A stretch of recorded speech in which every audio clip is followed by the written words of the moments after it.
আমি টঙ্গী ইজতেমার মাঠের পাশ দিয়ে হাঁটতেছি, কিন্তু হঠাৎ করে চোখে পড়তেছে যে ভিজিটিং কার্ডগুলা।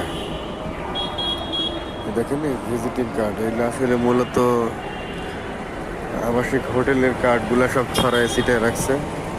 মানুষকে কোথায় নামায় রাখছে দেখেন, মানুষগুলারে কি অবস্থায় রাখছে, মানে কিভাবে মানুষের নিচে নামাইতেছে দেখেন।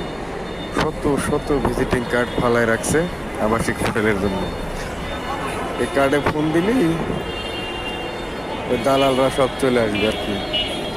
দালালরা মহিলাদের মানে মেয়েদের দালাল এক কথায়। তো এগুলোর বিরুদ্ধে একটা ব্যবস্থা যদি প্রশাসন না নেয়, তাহলে এগুলা বাড়তেই থাকবে বাড়তেই থাকবে বাড়তেই থাকবে। এখানে এদিকে পিছন দিকে দেখে আইলাম, অসংখ্য কার্ড ছিটায় রাখছে, অসংখ্য, একদম বহুত, মানে কি বলবো আর। যাচ্ছি যে লাল কার্ড, সবুজ কার্ড, নীল কার্ড, সব বড় বড় নাম্বার লিখে লিখে এই কার্ডগুলা ছড়ায় রাখছে। এগুলো মানুষের ইমান নষ্ট করার জন্য এগুলো যথেষ্ট। কিছু কিছু শয়তান আছে যারা এগুলো নিয়ে কাজ করতেছে। যাই হোক, ভিডিওটা সবাইকে শেয়ার করে দিবেন যাতে মানুষ দেখে সতর্ক হয়, এরকম কোনো ফাঁদে জানি কেউ পা না দেয়। Thank you.